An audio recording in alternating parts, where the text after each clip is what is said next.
欢迎收听由喜马拉雅出品的有声书《FBI 微表情心理学》，金盛荣著，演播陈十一。第16集，第4章，鼻子。FBI 告诉你，从鼻子变化瞬间猜透对方的所思所想。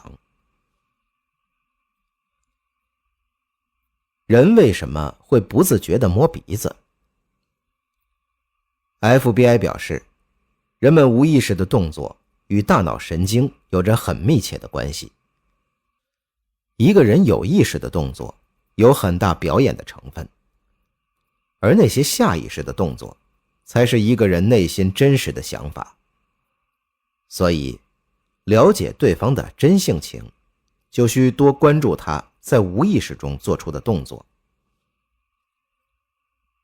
美国前总统布什在一次新闻发布会上总结年度重大事件时，脸上尽力保持着微笑，还不时地与记者开玩笑。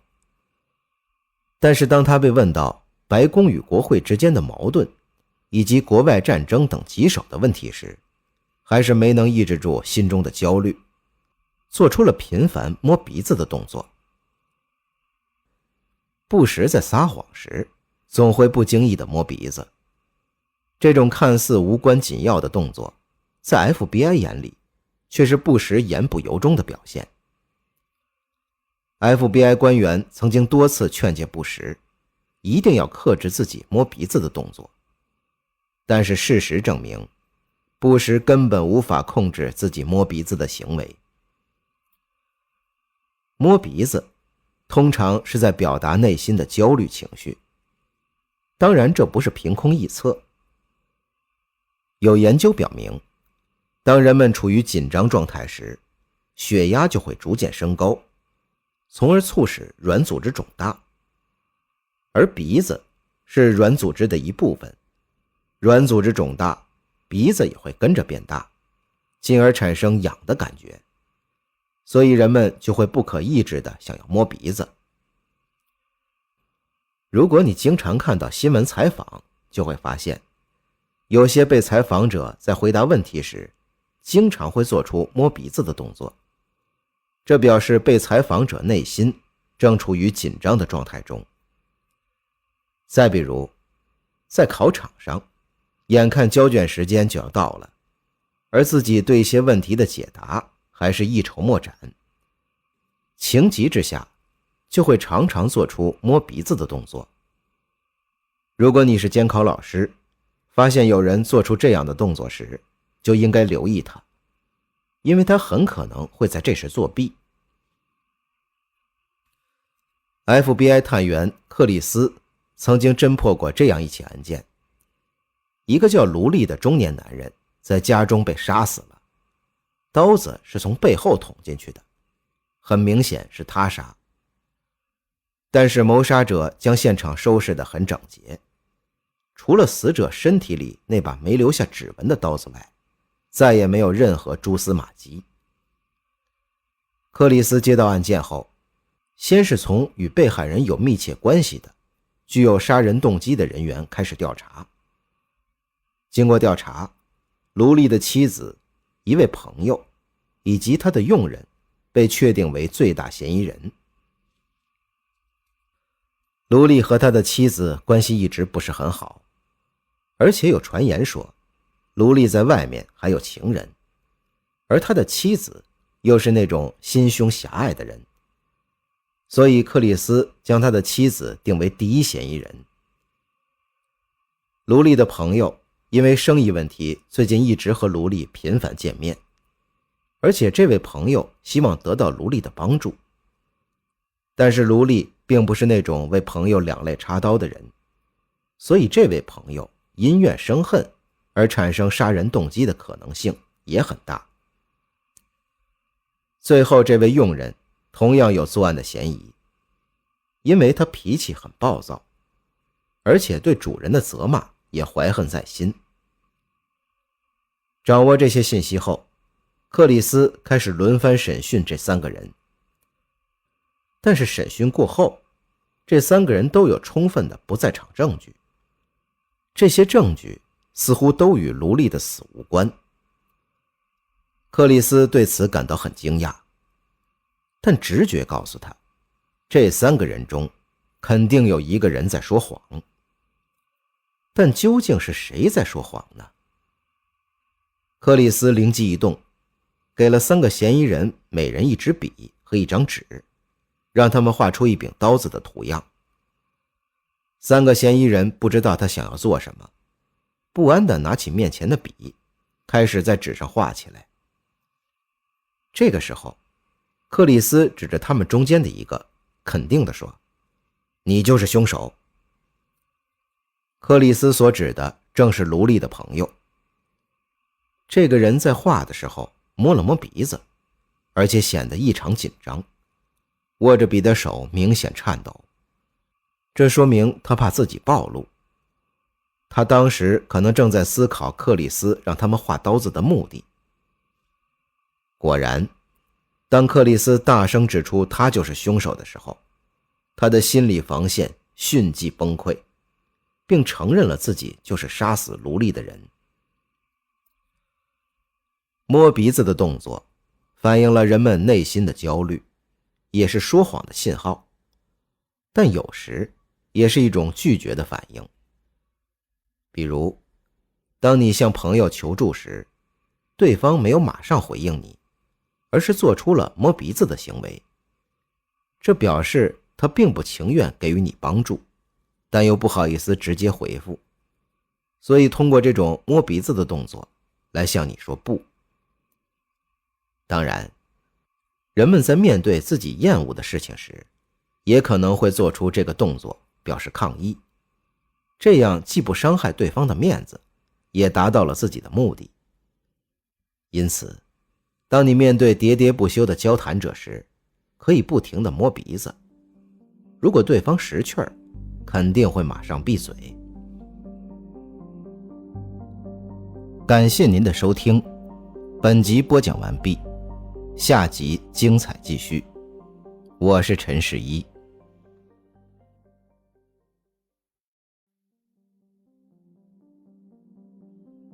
欢迎收听由喜马拉雅出品的有声书《FBI 微表情心理学》，金盛荣著，演播陈世一。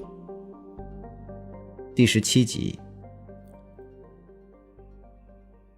FBI 如何从鼻型上找到突破口？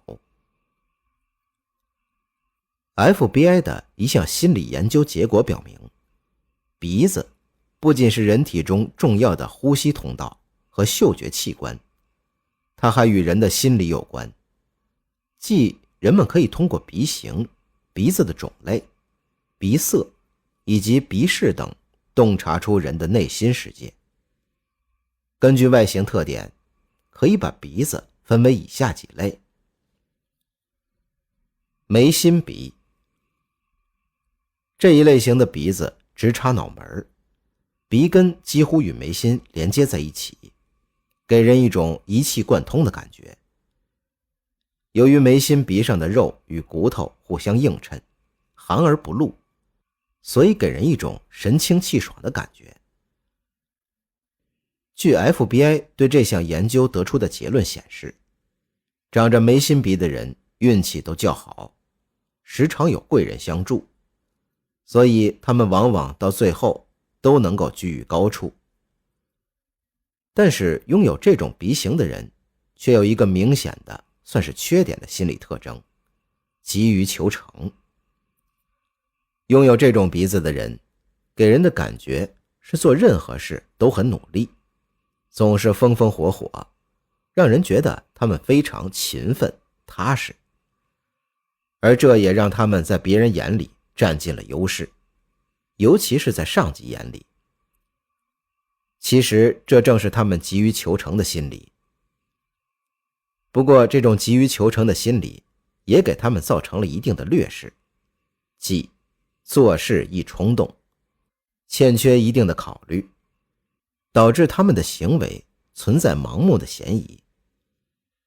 特别是在受到某种挫折或失败时，他们急于求成的心理状态表现得极为明显。FBI 心理专家约翰·雷华德指出，这类人应该学会做自己的心理医生，调整好自己的心态。如果你是一名船长，那么你就要遵循正确的航行路线，即便是遥远的，千万不要为了急于求成而走捷径，因为很多捷径往往就是陷阱。而且如果遇到大风大浪，或者遭遇海盗袭击，甚至迷失航行方向时，也都要坚持住。要坚信，朝着正确的航行路线前进，一定可以摆脱困境。要知道，急于求成无法解决任何问题，而一步一个脚印才是解决问题的上策。猛虎鼻，这一类型的鼻子，鼻尖很圆很壮，鼻孔不外露，鼻梁也不偏不歪，给人一种英俊挺拔的感觉。拥有这种鼻子的人，做事一般比较稳重，遇事也会冷静思考，很少有浮躁的表现。这源于他们对任何事情都懂得三思而后行的性格特征。诸多事实证明，这种性格特征使他们做事的结果基本上都是很乐观的。由于对工作常常是一丝不苟，甚至精益求精，他们中的大多数人都是较为成功的，而周围的人也都很羡慕他们，因而他们的人缘极广，人际关系也相当好，甚至在别人眼里，他们就是成熟形象的代表。但是拥有这种鼻子的人，其人格魅力往往使他们在日常生活中容易遭遇一些小的波折，因为他们把工作上一丝不苟、精益求精的作风带入了日常生活。他们不知道，生活与工作是人生中截然不同的两个方面。如果以工作的态度来要求生活，即便你这个人再能干，再具有人格魅力，也有可能适得其反。因此，在与这类人交往的时候，如果你是他们工作上的朋友，那么你大可放心，同时还可以向他们学习，体会他们的人格魅力。如果你是他们生活中的朋友，你不妨对他们稍加提醒，以其稳重、成熟的心理特征，他们还是会接受你的建议的。猎狗鼻，这种类型的鼻子中部骨峰凸起，就像一只可爱而又顽皮的小狗鼻子。拥有这种鼻子的人一般都较为有主见，但同时也很自大，且心高气傲。他们的主观意识相当强烈，拥有不听取别人意见的习惯和心理。在任何时候，他们都喜欢凭借自己的意愿和意志去办事，对于别人提出的意见或建议，一般不会采纳。因而自大的性格使他们总是认为自己的决定是最正确、最好的。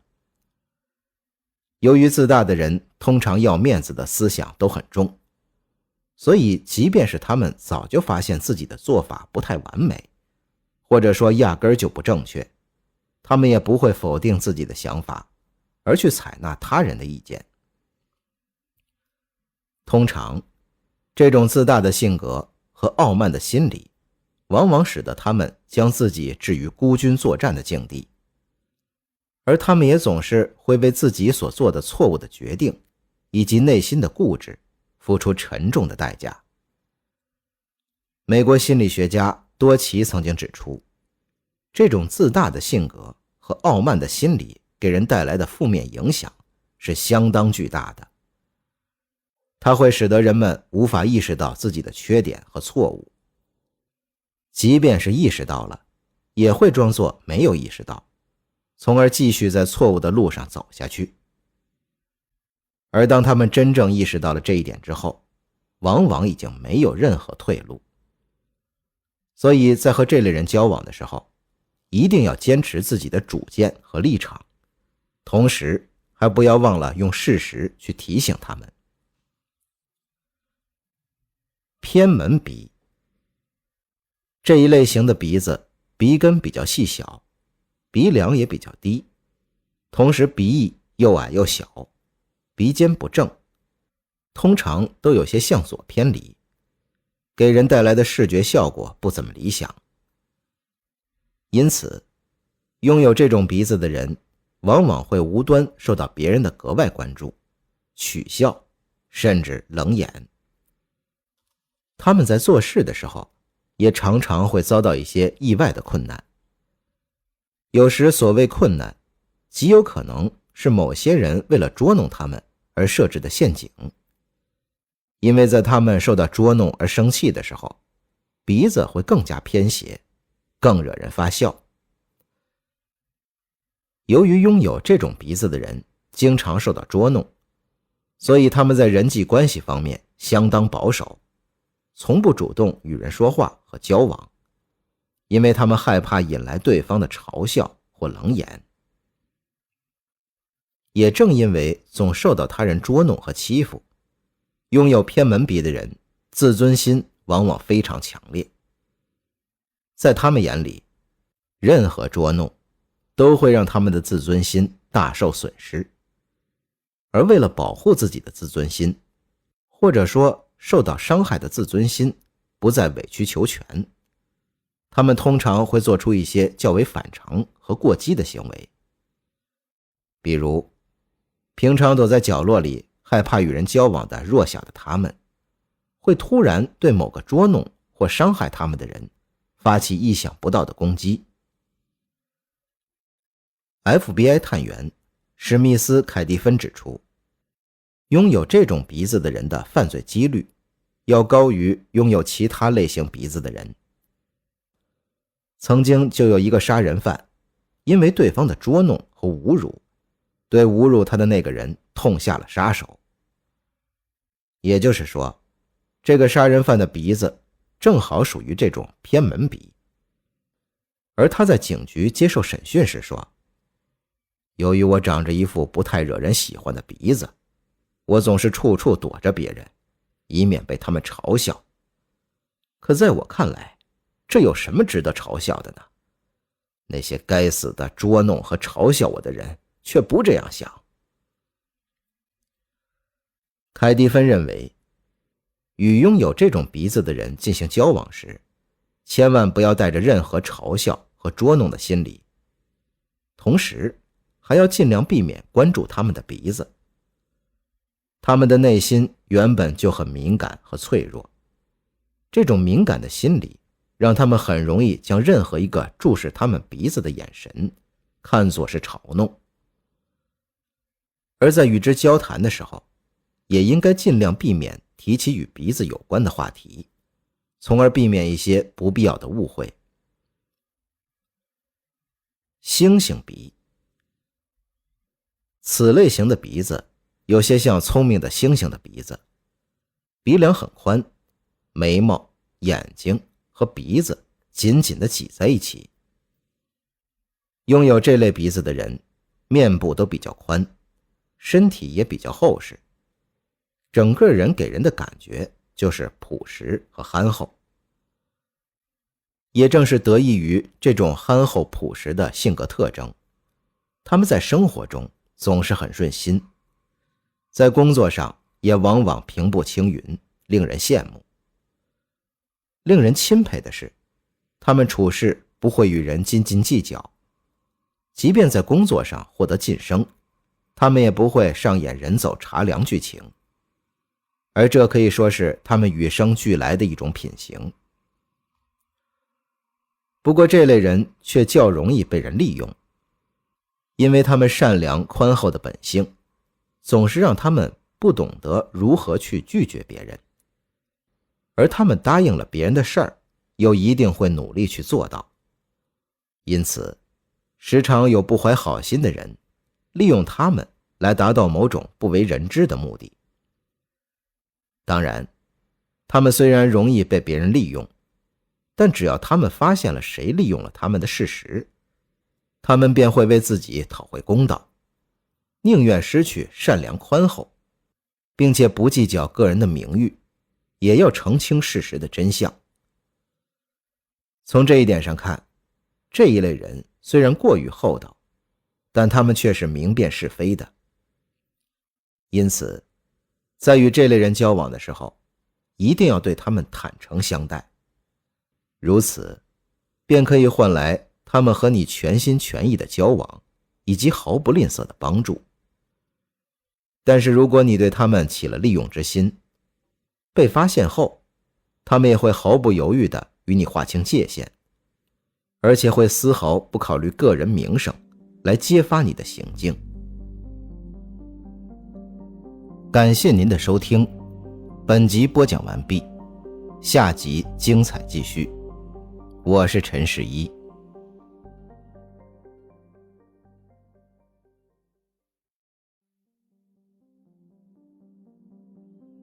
欢迎收听由喜马拉雅出品的有声书《FBI 微表情心理学》，金盛荣著，演播陈世一。第18集，鼻部动作中的隐秘语言。在面部表情中，鼻子的动作虽然非常细微，不像其他部位那样常常能提供有效的信息，但是它的变化却也能在一定程度上体现出一个人的心理变化。人们可以通过鼻子的微小变化获得更为详细的表情信息，从而掌握更有效的身体语言信息。在交谈中，如果对方鼻子微微胀大，可能是对方正在对你表示自己的态度，也可能是对方正压抑自己想要爆发的情绪。当一个人鼻头冒汗时，表明他心情紧张。人们对皱鼻子这个词并不陌生，皱起鼻子在很多时候都是因为闻到了一股令人讨厌的味道。但是 FBI 表示，如果在皱鼻子的同时还伴随有严肃的表情，则表示为一种厌恶和鄙视的态度。这是一种十分傲慢、蔑视他人的表情。在语言文学中，当人们描述轻蔑的态度时，往往会用到嗤之以鼻。另外，如果一个人鼻子两侧有明显的皱痕，则表示他对周围事物的强烈的不满。FBI 在审讯犯人的过程中，经常就会碰到这种表情。鼻子除了能表示厌恶、蔑视的情绪外，还能表达一个人的傲慢姿态。傲慢的人一般都有扬头的姿势，这时人们看到的是对方的鼻孔，所以很多人形容这种态度为鼻孔朝天。这是种傲视一切、自高自大的样子。另外，抬起鼻子同时也是一种背离重力的姿态，表达了一种积极自信的态度。在西方，那种将鼻子高高抬起轻视他人的动作就很常见。法国一个新闻报道中出现过这样一个场面：当一名政客被问及一个他认为有失颜面的问题时，他接下来的动作就是抬高了鼻子，然后俯视着那个访问者说：“我想这个问题你不应该问我。”这个时候，他的鼻子已经表达了他的轻视态度。FBI 表示，那些习惯性抬高鼻子而不去正视他人的人，通常就是不想与对方沟通交流，而又想要表达自己的优势。这是一种高傲的表现。他们不屑与他人目光接触，却想要掌握对方的心理。FBI 探员提醒大家，如果遇到有这样表现的人，一定要小心警惕。鼻孔张大也是人们身体语言的一种显著信息，它主要发生在人们情绪激动的时候。比如，当两个相爱的人快要相见时，那种充满内心的期待会让他们的鼻孔张大。当人想哭或是感到很气愤时，鼻孔也会出现间断性的张大。此外，鼻孔张大还表示一个人想要进行一项冒险的活动，这时候由于情绪紧张而深深的吸气，所以鼻孔会不由自主地张大。FBI 探员指出，鼻孔张大表示这个人可能有意图要进行某件事，而这件事让他感到紧张。FBI 称，如果发现有人做出这样的动作，注视下方，鼻孔张大，双脚岔开，他们便会怀疑这个人可能会跑开、斗殴，或者实施其他不法行为。所以当人们身处险境的情况下，一定要注意观察这种鼻孔张大的动作。曾经的 FBI 探员乔纳瓦罗在以前工作的商店就遇到过这种情况。当时正在工作中的他发现一个举止异常的男人。那个男人站在了一个尴尬的位置，那个位置既不是排队结账的地方，也不是选购商品的地方。他手里没有拿任何商品，就那样默默地待在距收银台不到2米的位置。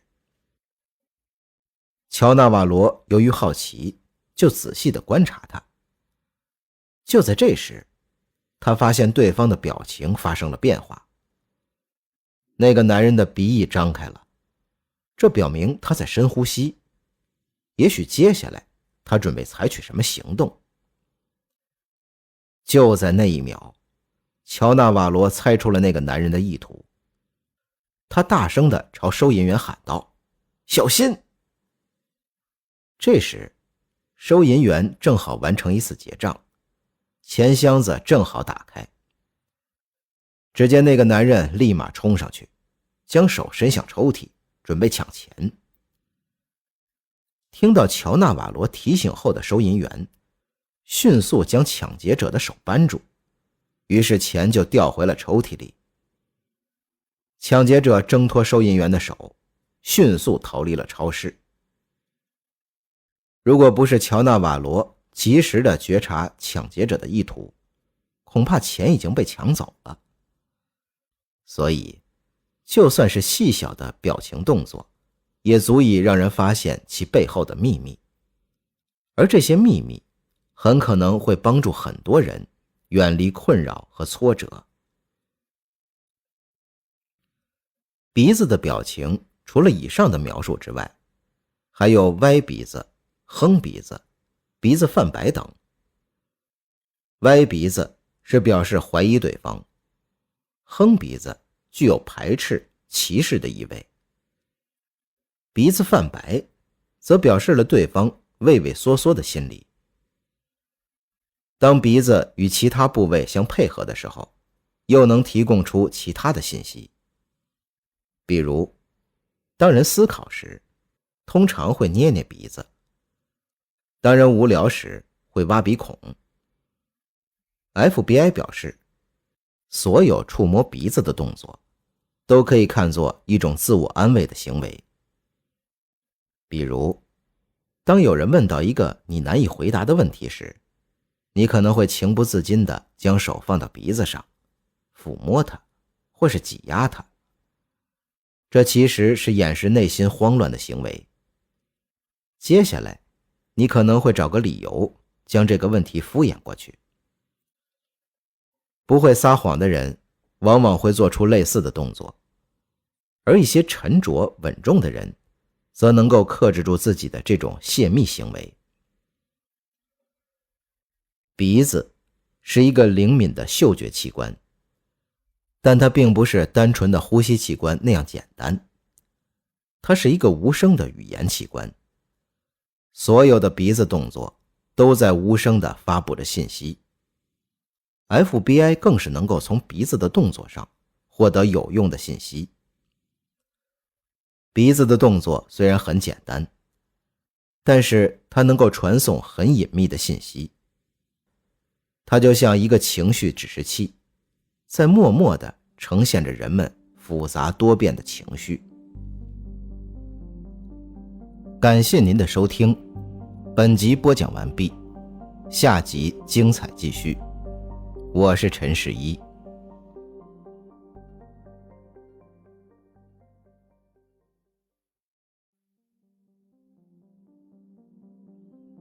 欢迎收听由喜马拉雅出品的有声书《FBI 微表情心理学》，金盛荣著，演播陈世一。第19集。各种鼻部动作与心理活动的联系。很多人认为鼻子是自主动作幅度较小的面部器官，所能做出的动作也比较有限。这也是由于鼻部的神经纤维远远不如其他器官丰富，因此传递心理信息的作用并不大。然而，心理学家却给出了不同意见。他们认为，正是因为鼻子可能做出的动作少，而且幅度较小，才使其携带的性格信息十分清楚和可靠。经过分析研究，心理学家已经逐步了解了鼻部动作的奥秘。鼻孔张大和心理活动的联系。鼻孔是人体对外界刺激最为敏感的部位，在受到缺氧、气味或细微物质刺激时，鼻孔都会自动张大。心理学家表示，除了物理刺激外，行为人的情绪变化也很可能会引起鼻孔张大。比如在生气或者愤怒的状态下，鼻孔也会迅速张大。对此，心理学家做出了进一步说明。人在发生剧烈情绪变化时，身体会消耗大量氧原子。呼吸系统为了保障身体，尤其是大脑得到足够的氧气，会自动调整到最佳工作状态。鼻孔张大就是呼吸系统自我调节的具体表现之一。此外，愤怒是人类在发动进攻之前的情绪变动。因为在进攻过程中需要消耗大量氧原子，呼吸系统的这一调整工作实际上也是为了积蓄更多力量。皱鼻动作和心理活动的联系。心理学家表示，行为人在受到外界不良气味、噪音和身体刺激时，鼻部都会不自觉地做出这一反应。除此之外，皱鼻还是一种负面的心理活动信息。行为人在对某个人或某件事产生不满和厌恶情绪时，往往也会做出这一动作。因此，心理学家提示，在与他人的交流过程中，要尽量避免做出皱鼻动作，尤其是受到物理刺激的时候，以免对方接收到负面信息后，使双方交流产生障碍。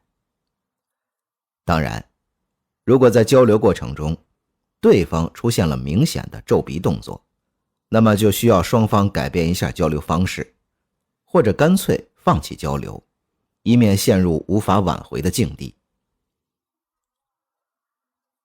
捂鼻动作和心理活动的联系。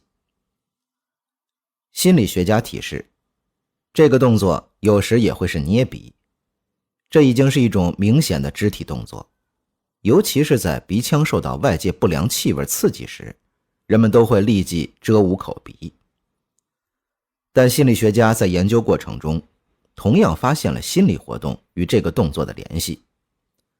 比如，行为人在产生负面情绪时，会在有意无意间用手摸自己的鼻子，其中主要以手背蹭鼻为主。如果此人的负面情绪得不到有效缓解，这种动作还会不自觉地加快和增多。同样，如果不是有强烈的心理表达需求，行为人也不宜在交流过程中做出这一动作。而如果对方做出这一动作，那么双方的交流也就出现了问题。此外，心理学家为了进一步了解鼻部信息和性格特点的联系，还对不同的鼻型进行了分析研究。研究结果表明，行为人的鼻型特征和性格确实存在一定联系。鼻梁较高的人，性格以外向为主，他们乐观向上、开朗、热情，拥有比较积极的生活态度。即使遇到挫折和失败，也不会在情绪上产生过大的波动。但这类人很容易产生自负情节，他们自我意识比较强烈，对不同意见先有采纳。在日常生活中，也往往会表现出不可一世或盛气凌人的样子。对此，心理学家指出，这类人担任领导后，容易脱离实际，做出一些空有想象、纸上谈兵的事情。鼻梁比较低的人，性格比较温和、憨厚，心地善良，乐于助人。这类人一旦遇到需要帮助的对象，往往会不计个人得失，毫不犹豫地提供力所能及的帮助。因此，他们通常比较受欢迎，有他们在的地方，也总是充满着温情和希望。此外，低鼻梁的人一般比较内敛，能够很好地控制自己的情绪，行为处事也非常有分寸。鹰钩鼻，鹰钩鼻很像老鹰的嘴，鼻尖部位会有不同程度的下垂，看上去像个吊钩。这类人通常比较暴力，贪心不足，自私自利，且非常阴险狡诈。与此同时，他们对一切事物都持有消极态度，怀疑任何人和事，并时刻处于警觉和敏感之中。在现实生活中，即使是一些平常的事情，也很可能被这类人认为是针对自己，从而自寻烦恼。不过，拥有这类鼻型的人往往备受异性青睐，因此他们总是不乏爱情故事。断鼻，断鼻是指鼻梁上有明显的截断突出的鼻型。这类人通常比较顽固，凡认定的事情便很难改变。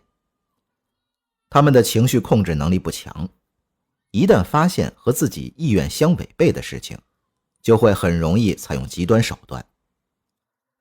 不过，他们对工作的热忱程度值得夸奖，能够勇挑重担，在家庭方面也是尽职尽责。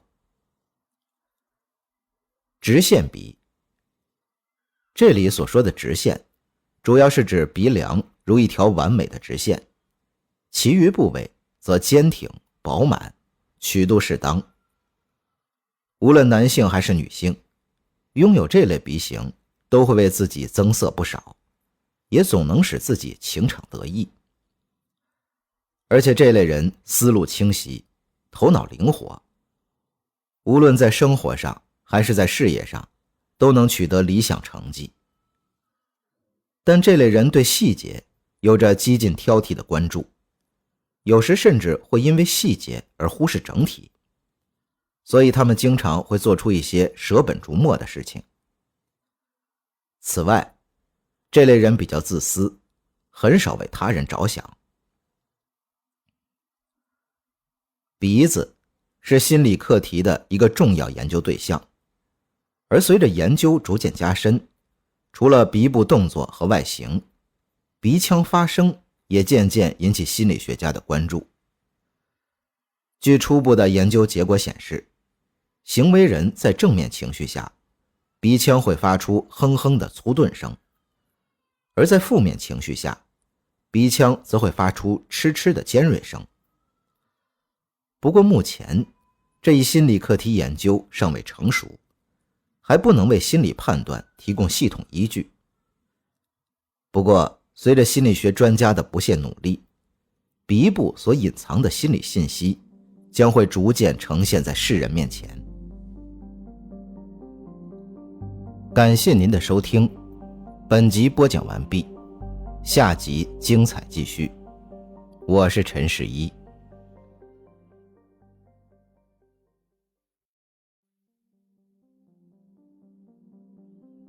欢迎收听由喜马拉雅出品的有声书《FBI 微表情心理学》，金盛荣著，演播陈世一。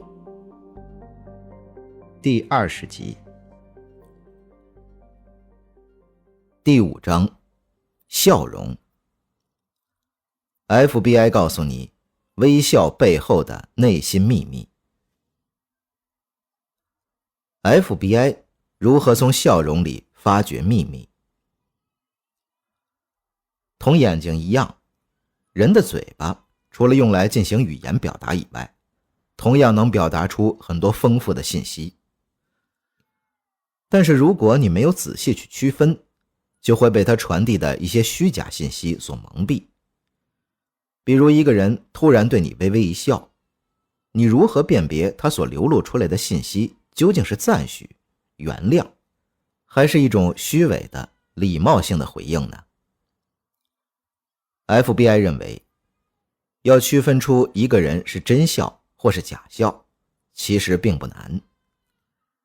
联邦特工通过多年大量的实践研究证明，如果一个人的笑容是发自内心的，那么他嘴巴周围的肌肉会是松弛的，同时他的目光会配合笑容流露出一种充满善意的光，眉毛也会轻轻地弯成一个弓形，整个面部表情会传递出一种积极的、愉悦的信息。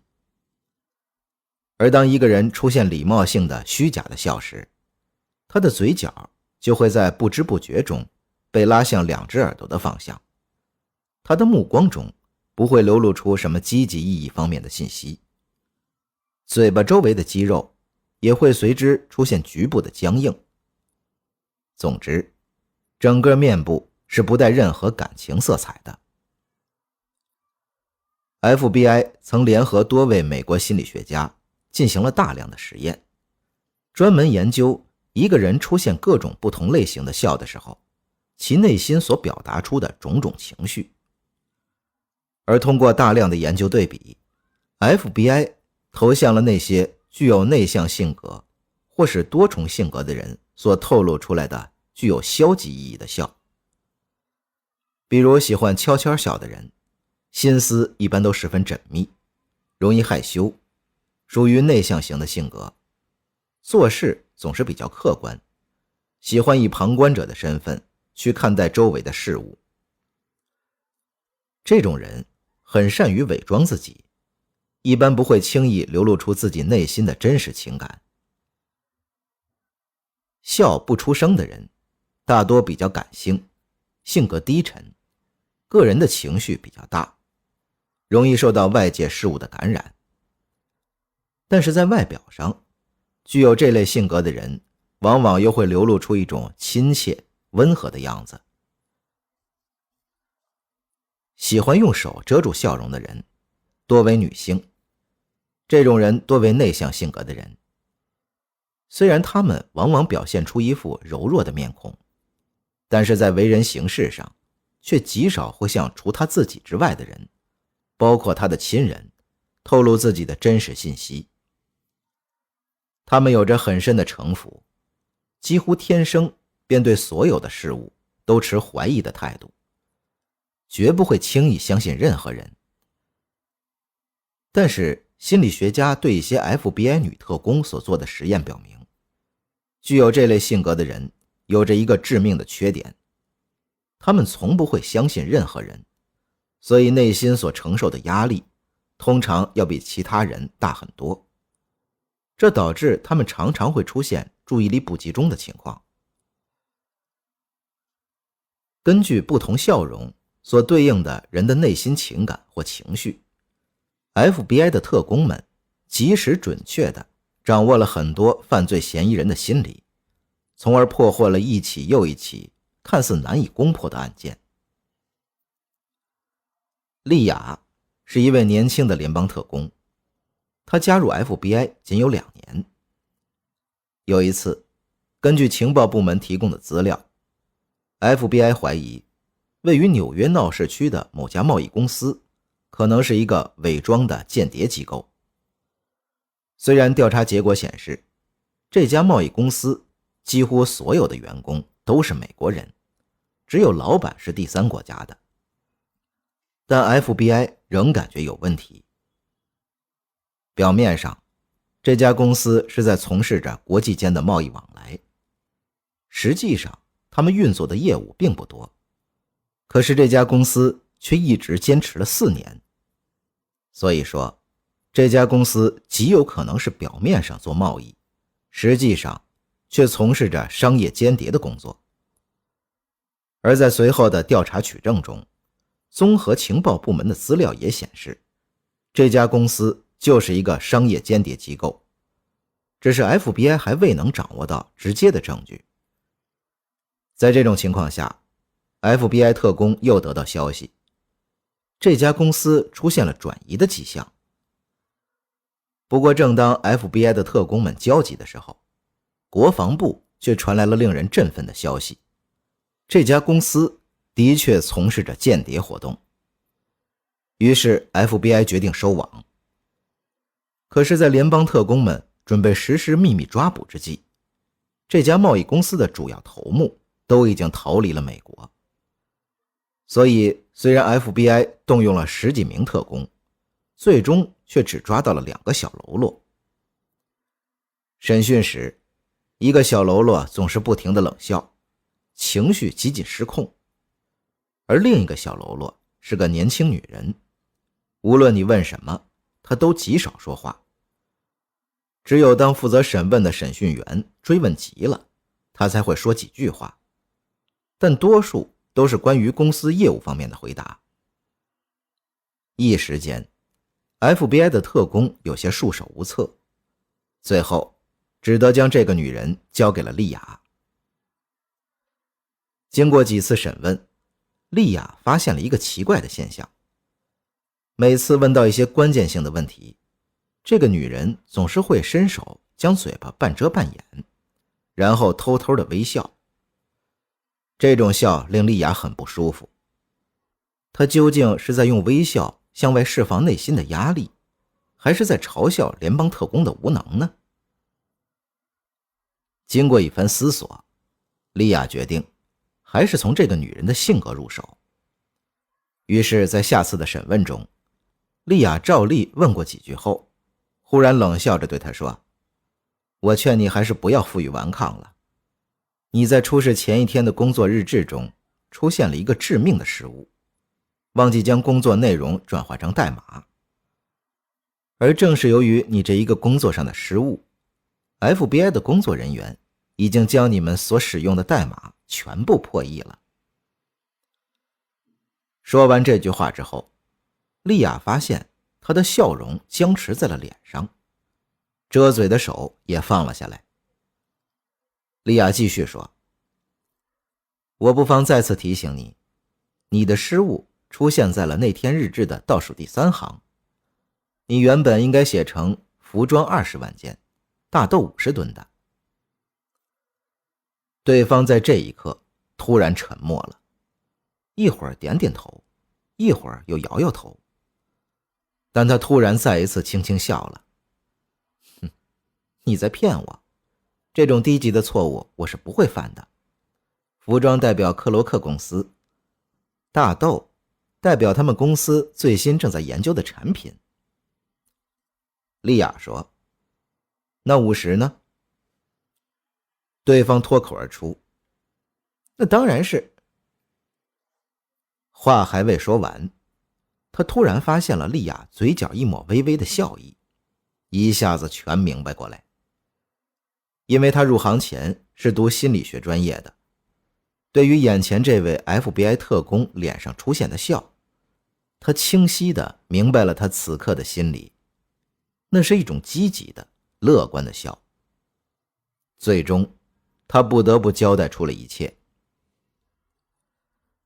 莉亚的亲身经历再一次说明了准确地读懂一个人脸上出现的微笑对于 FBI 侦破工作的重要性。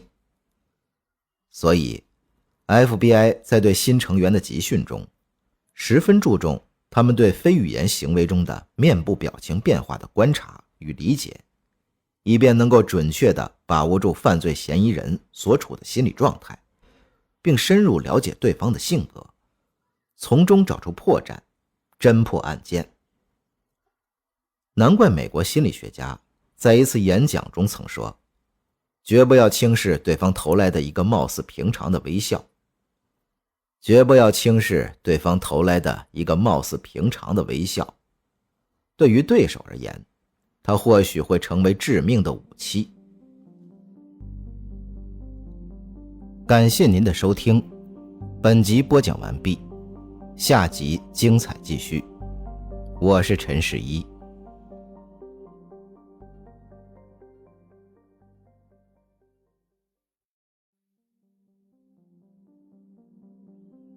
欢迎收听由喜马拉雅出品的有声书《FBI 微表情心理学》，金盛荣著，演播陈世一。第21集。不同笑容类型下的不同心理。一般情况下，笑容是快乐的体现。人们在遇到搞笑、幽默的事情时，都会情不自禁地发笑。然而笑容除了代表快乐的情绪外，在某些特定的情况下也会表达出其他的情绪，如奸笑、苦笑、冷笑、嘲笑等。在嘲笑他人的时候，人的面部肌肉并不是很兴奋，眼里会流露出嘲讽的意味。人在冷笑时，鼻翼通常会有一定程度的缩动，上唇中间的部位会上扬，而并非是快乐的嘴角上扬。苦笑的表情看起来更加不自然，常常表现出无可奈何或痛苦的感觉。笑容是最常见的一种表情，也是最复杂的一种表情。在日常生活中，笑的表情千变万化，所表达的情绪也丰富多变。FBI 在侦破案件的过程中，会遇到形形色色的人，他们观察到，人们在笑的时候，不同的笑容所表现的特点大不相同。而且 FBI 能够通过人们的笑容来解读被审讯者的情绪特征，为案件的发展捕获有利的条件。微笑是世界上最温暖人心的笑容，人们只有在情绪达到愉悦的状态时，才会发自内心的微笑。当一个人旁观他人的快乐、幸福时，常常会发出这种感到欣慰的笑容。嘴唇在微笑时会形成一个弯弯的弧形，不会露出牙齿。微笑表达的情绪虽然并不是很饱满，但是却具有很强的感染力。当一个人微笑的时候，周围的人也会跟着微笑，这可以消除彼此陌生感，甚至打开彼此的心扉。微笑会让他人对你产生好的印象，可以使你与他人的关系变得亲近。有研究表明，法官往往会轻判那些为自己辩护时面带微笑的罪犯，而那些在审判时面无表情的人，往往不会受到这种待遇。当然，微笑也是要分场合的。在轻松愉快的场合面带微笑，必定会给人留下很好的印象。但是如果在不适合笑的情境下微笑，无疑是一种很不礼貌的行为。美国前总统詹姆斯·厄尔·卡特就有过这样的行为。不管是何种场合，他都会面带微笑。即使谈到当时正在爆发的伊朗人质危机时，脸上也总会出现不安的微笑。这种表现让人觉得很不舒服，也大大降低了他的威信。美国的很多公民都觉得奇怪，总统为什么在面对这么严肃的事情时还能发笑？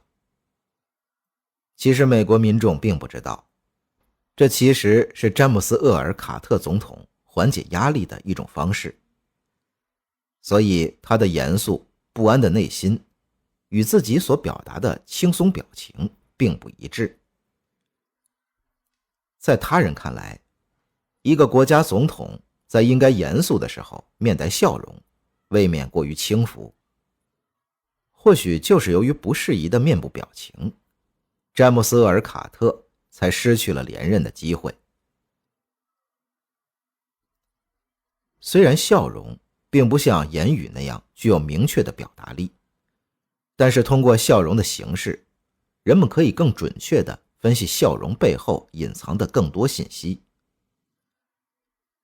笑容是人们日常交际中出现最频繁的表情，也是最能够实现交流目的的一种身体语言。FBI 通过多年的侦查经验发现，人们在说谎的时候会很少露出笑容，即使努力去笑，看起来也会很勉强、僵硬。相比之下，那些说真话的人笑的次数会明显增多。从根本上来说，笑容源于顺从和妥协的心理，所以那些真诚的人会以发自内心的笑容来渲染与他人交流的气氛，而那些说谎的人则往往减少笑容来避免内心的暴露。大笑一般发生在情绪高涨的情况下，是很开心的表现。人在大笑的时候，一般都不是针对人，而是针对某件让人开心的事情。大笑时，人的嘴巴会张开，呈 O 型，而且上下牙齿都会露出来，并发出哈哈哈的笑声。但如果一个人大笑的时间过长，就会让人感觉很不正常。一般影片或舞台剧中的丑角会经常发出这样的笑容，目的就是给观众营造一种很开心的气氛，勾起人笑的欲望，让观众在笑声中得到放松。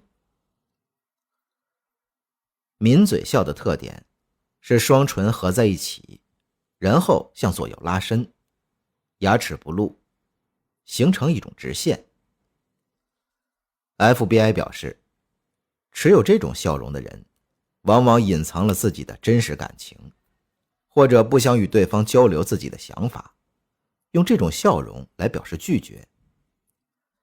一般情况下，当女士遇到自己并不喜欢的人时，就会出现这样的表情。有经验的人一看就知道，这种笑容是一种拒绝的身体语言。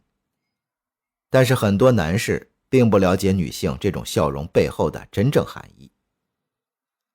如果你留意，就会发现很多成功人士接受媒体采访时都会出现这样的表情。这种笑容是一种内敛的表达。成功人士好像用这种笑容表达，我的成功秘诀到底是什么呢？你们猜猜看。在成功人士的采访中，被采访者会说出自己获得成功的一些基本方式，但是他们很少有人向人透露细节，或者他们不想将自己的某些经历向他人诉说。皮笑肉不笑是一种假装的笑容，是一个人为了敷衍别人的笑话，或者是假装表示认同对方的言行时所露出的表情。当人们要隐藏自己的真实情绪，而不想让交流对象觉得自己冷漠时，就会努力用笑容表示应和。这种笑容表现出来会很勉强，于是就出现了这种皮笑肉不笑的表情。另外，说谎者的脸上通常就会出现这种笑容，而且会比正常的笑容持续更长的时间。这就是说谎人心虚的表现。当一个人皮笑肉不笑的时候，由于并非是发自内心的笑容，只是受意志的控制，所以他的左右脸颊所呈现的表情并不一样。因为控制表情的神经主要集中在右脑，而右脑是左半身的司令官，最后就会出现左半脸的表情比右半脸要更张扬一些。比如左嘴角会比右嘴角高，左眼角鱼尾纹比右眼角更明显等。FBI 表示，笑容是发自内心的一种情绪，可以给人一种轻松自然的印象。其实每一种笑容背后都隐藏着一种情绪，在不同的情境下，相同的笑容又会表现出不同的含义。即使是笑容这种通常令人感到欣慰的表情，也有不合时宜的时候。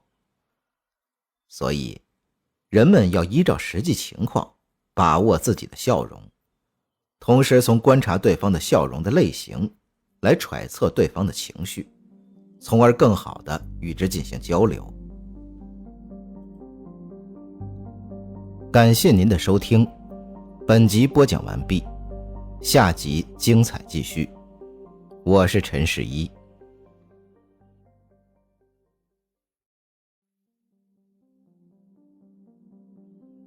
欢迎收听由喜马拉雅出品的有声书《FBI 微表情心理学》，金盛荣著，演播陈世一。第22集。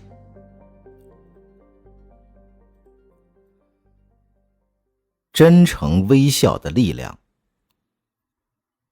微笑是一种力量，这种力量可以令对手胆怯。耶稣被绞死的时候，他的脸上充满微笑，这个微笑令那些对他行刑和加害他的人心里不禁打起了寒战。微笑是一种财富，它可以让人创造出更多的价值。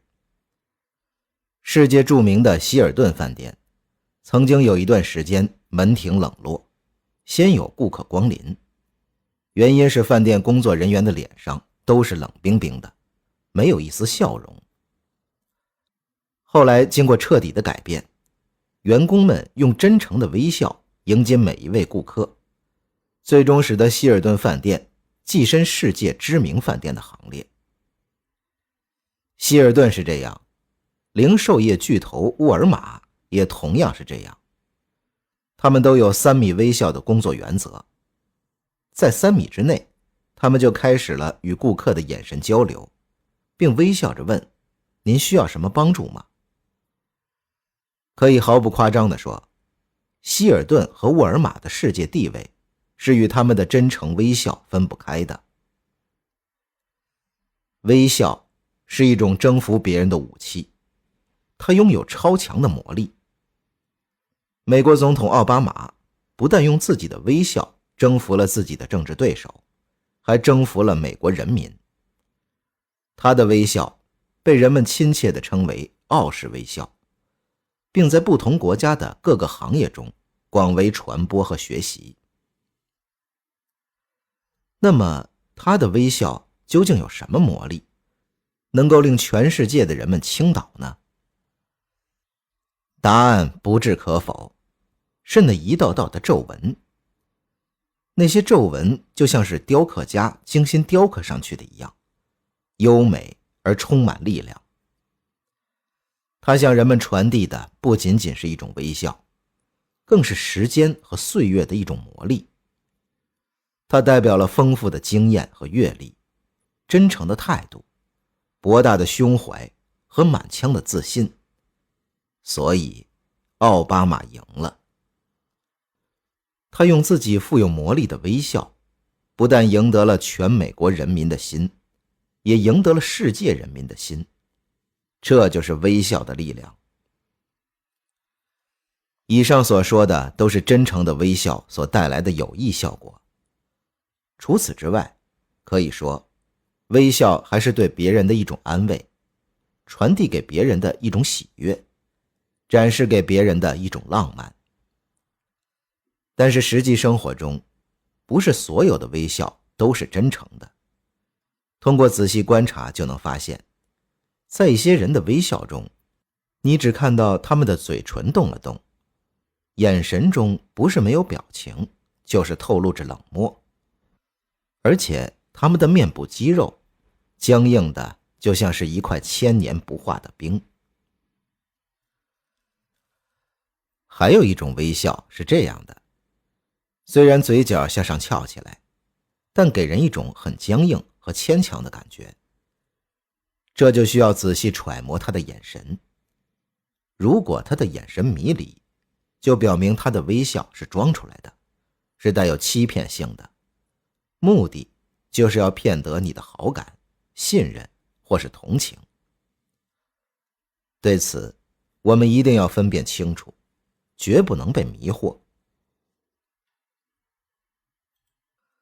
曼彻斯特都市大学心理学系的戴维·霍姆斯博士通过研究发现，真诚的微笑需要动用脸部，尤其是眼睛周围的多块肌肉，这有助于加强感染力。同时，微笑也有反馈效应。如果深度微笑，多会取得积极反馈；淡淡笑意，多得不到回应。所谓深度微笑，就是指傲视微笑，即脸上布满雕刻般的皱纹，露出洁白的牙齿。淡淡微笑，则是指那种除了嘴角动一动，脸上再没有其他什么表情的微笑。婴儿之所以讨人喜欢，很重要的一个原因，就是因为他们频繁而纤尘不染的发自内心的笑。社会调查统计显示，婴儿平均每天会笑600次。因此，在社交中，只要仔细观察对方的微笑，就能发现他们的真诚度，从而做出正确的选择，同时也不至于被虚假的微笑迷惑了双眼。真笑与假笑的区别。人的笑容有真假之分，真笑就是发自内心的笑。人们发笑是受到了一定刺激的表现，比如人们在看喜剧小品时会情不自禁地发笑，以及人们心情愉快时的眉飞色舞，都属于真笑的表情。此外，有些人为了敷衍别人，或者伪装自己的内心，会生硬地从嘴边挤出笑容，就是人们常说的皮笑肉不笑的表情，这就是所谓的假笑。单从感情上，往往很难辨别一个人是否在真笑。如果想更准确地分析出对方是否在真笑，必须从生理上加深认识。一名解剖学家曾经对人类面部的肌肉进行了详细的研究。他通过研究那些死刑犯的头颅来分析人类面部肌肉的功能。结果发现，发自内心的笑容一定会牵动2套肌肉群。第一套是颌骨肌肉群，它能使人下巴张开，露出洁白的牙齿。第二套肌肉是环眼肌，它的收缩能使眼睛眯起来，并出现笑的鱼尾纹。环眼肌受到情绪的控制，颌骨肌肉群受意识控制。所以人们在假笑时，颌骨肌肉群会使人张开嘴巴做出笑容，而环眼肌不能被牵动，因而眼部不会有笑容的表情。假笑是表里不一的表现，往往是出于无奈或者讨好别人。辨别真笑与假笑，对于了解一个人的真实内心有很大的帮助。如果一个人只是看到别人露出了笑容，就以为那是讨好的信号，就可能会导致一场误会。比如一个人去相亲，对方是一个很有魅力的女子，并且一直对着他抿嘴而笑，他的心里会变得异常激动，觉得对方对自己很有兴趣，于是兴奋地侃侃而谈。可是这名女子只是微笑着注视着他，并没有其他的表示，这表明对方对他并没有兴趣，仅仅是出于一种礼貌，才保持抿嘴微笑的动作。这种笑容并非是发自内心的开心，只是一种形式上的笑容。无论假笑多么让人不悦，生活中的假笑还是会不断涌现。即使是演员们技巧高超的假笑，也总是给人一种不自然的感觉。虽然他们是表演的专家，但是真实的笑容永远是来自内心的真实情绪，而不是高超的技艺。那些假笑即使再完美，也会由于缺乏真实的情绪，而表现的不是太谨慎，就是太夸张，或者是展露出了笑容，而被身体的其他部位出卖。在日常生活中，人们虽然不用像演员那样表演各种各样的假笑，但是也需要适时应付一下，以示对他人的尊重。照相时，人们喊出的茄子，就是表演假笑的最典型的方式。如果此时摄影师很长时间没有调好镜头，人们的笑容就会消失，或者是僵在脸上，面部肌肉也会很累。这时的假笑特征就会变得很明显。真笑与假笑的辨别，不仅可以从面部的表情中辨别出来，还可以依照具体的情况推断出来。如果一个人遇到了十分搞笑的情况，却只展露了3分的笑容，则表示他不是神经有问题，就是在假笑，或者是他根本就不明白别人为什么笑，而只是随声应和一下而已。同样，一个不很好笑的事情，有的人却捧腹大笑，则表示他也是在假笑，因为他的表演太过于夸张了。FBI 表示，只要人们能够仔细观察，就可以很快地掌握分辨真假笑容的能力。有一种方法可以使你尽快地掌握到假笑的表情方式，就是仔细观察周围的人，并以他们的关系与彼此的感觉作为出发点，来观察他们打招呼时的笑容类型。这样就可以从中总结出真假笑的区别。比如，你认识2个彼此关系并不好的人，如果仔细观察他们在公共场合对彼此的发出的笑容，就能了解假笑的特征。FBI 工作人员总结出快速辨别真假笑容的方法。观察对方的嘴角上扬的方向，如果嘴角向眼睛的方向上扬，表明是真笑；如果嘴角被撇向耳朵的方向，而眼睛看不出任何的变化，这说明是一种假笑，或是一种礼貌性的笑容。感谢您的收听，本集播讲完毕，下集精彩继续。我是陈世一。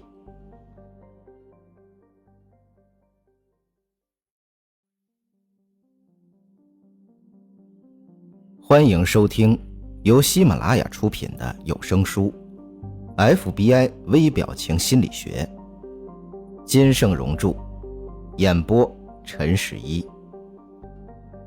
第23集。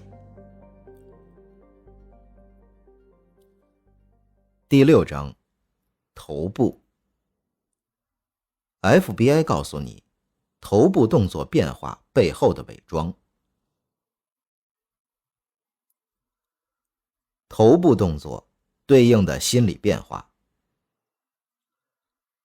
社会心理学的先驱库尔特·勒温曾这样说过，头部动作是人类表达内心世界最直白的信号之一。通过头部动作，可以很清楚地辨别出人的内心变化。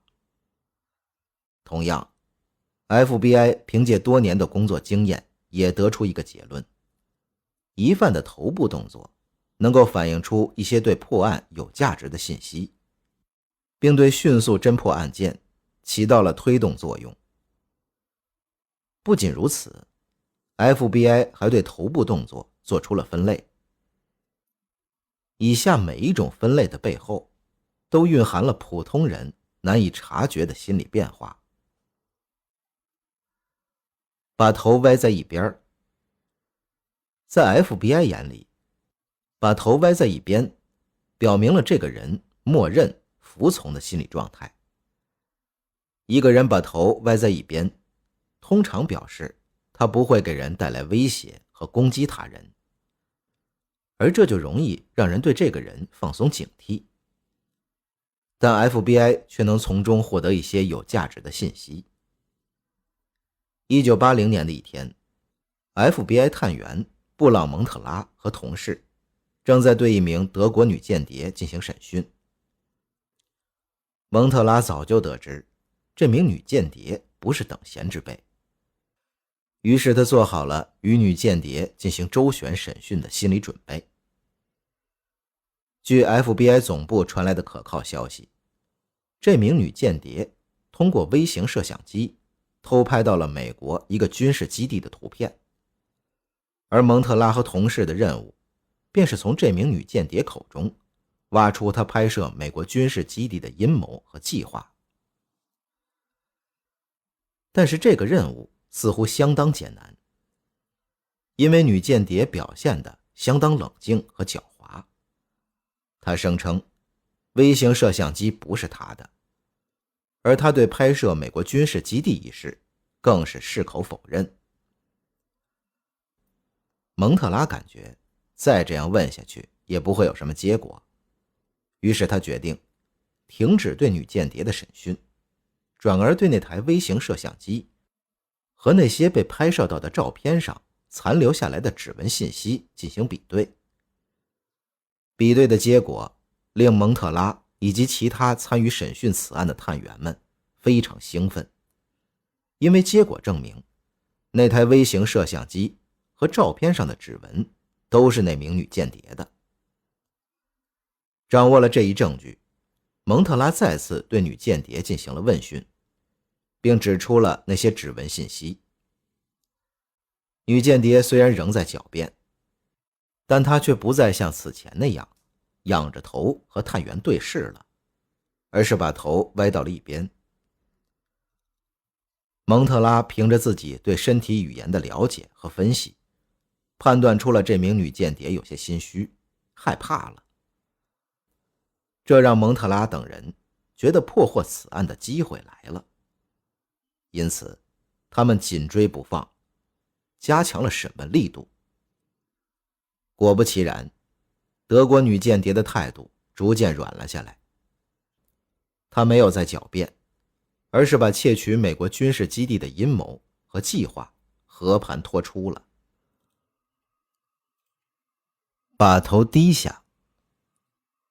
FBI 探员们发现，疑犯把头低下，代表他正缺少自信，缺乏为自己辩解的理由，或者说他正走到了走投无路、山穷水尽的地步，在考虑着是否要向办案人坦诚相告，争取从轻处理。FBI 探员约翰·托马斯说，在疑犯低头的瞬间，他的心理防线就在慢慢瓦解。这个时候，就是对办案人员最有利的时机。其实，当人们在对某件事情表示否定的意见或不满的态度的时候，通常也会把头低下。而在与人交谈的过程中，你如果发现对方不注视你，这说明你表述的某些观点没有被对方认可。通常，人们在感觉到这一点时，也都会把头低下来，以转移注意力和躲避尴尬。美国社会心理学家马斯洛认为，这个时候应该及时调整自己与对方的谈话内容，而不是将头低下，因为这是一种不自信和失败的表现。摇头。美国人本主义心理学代表人物之一戈登·威拉德·奥尔波特曾说，摇头是人们表达否定信号最直观的头部动作。人们在面对自己不喜欢的人或事的时候，会把头从一侧转到另一侧，而这个动作就是人们内心不满情绪的外在表现。因此，摇头的人通常会说，我不赞成这个决定，或你不能那样做，等否定的话语。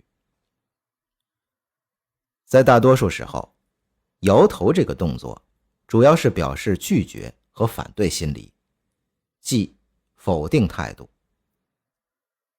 从世界范围来看，这基本具有通用性。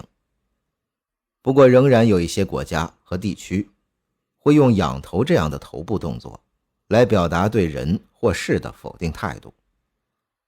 比如，在希腊和土耳其等国家，当那里的人们听到和自己相背离的想法和决定时，便会习惯性地用仰头来表达拒绝和反对。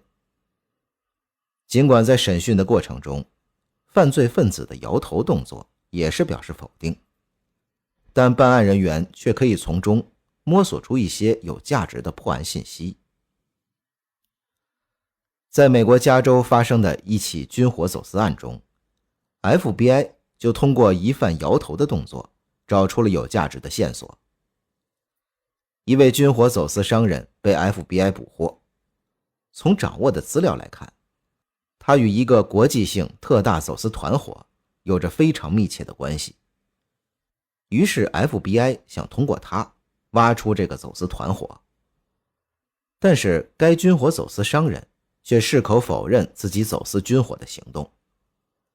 在这种情况下， FBI 突然想到一个巧妙的办法，他们故意把事先已经确定的走私分子的照片拿到这名走私商人眼前，让他指认照片中的人是否正是走私团伙中的成员。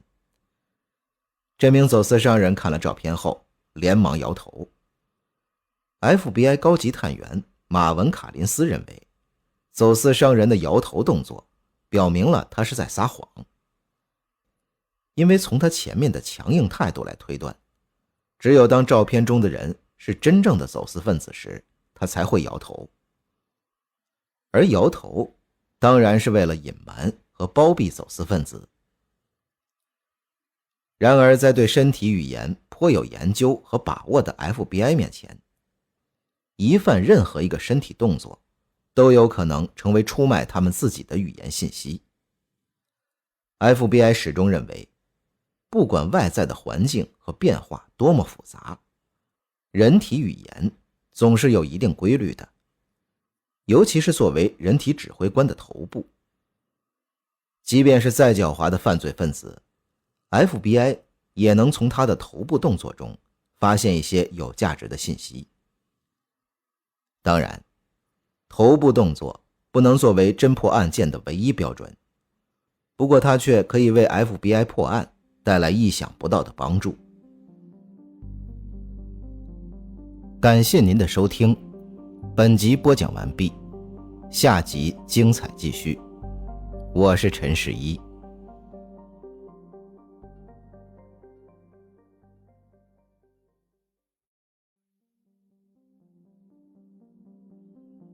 欢迎收听由喜马拉雅出品的有声书《FBI 微表情心理学》，金盛荣著，演播陈十一。第24集。头发和性格、心理之间的关系。头发具有重要的装饰作用。对于大街上形形色色的俊男靓女来说，每天在头发上花费的精力只会多不会少。而柔顺亮丽的发质也确实可以使人更具魅力，从而在生活和工作中起到积极的作用，至少每天也会感到心情舒畅。此外，头发还可以对头部起到一定的保护作用，虽然不能使头部避免硬物撞击，但也可以起到一定的缓冲作用。不过心理学家显然对这些并不感兴趣，他们更为关注头发和心理之间是否存在联系。经过分析研究，心理学家得出了肯定答案。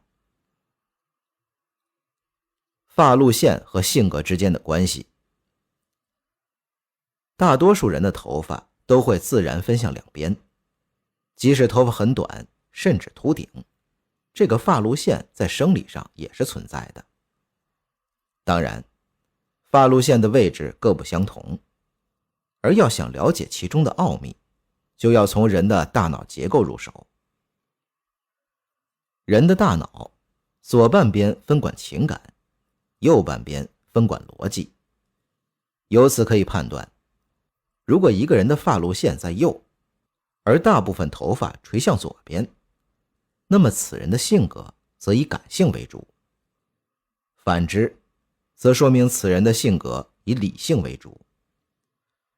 然而，如果一个人的发路线不偏不倚，刚刚在头顶中间，头发平均分向两边，那么说明此人的性格总是在理性和感性之间摇摆，很难定性。此外，心理学家还表示，一个人的发路线越是清晰稳定，他的性格特点就越明显。头发上的静电和性格之间的关系。实际上，人体中时刻存在电流运动，只是程度保持在一个合理的范围内，很少有人可以感觉到。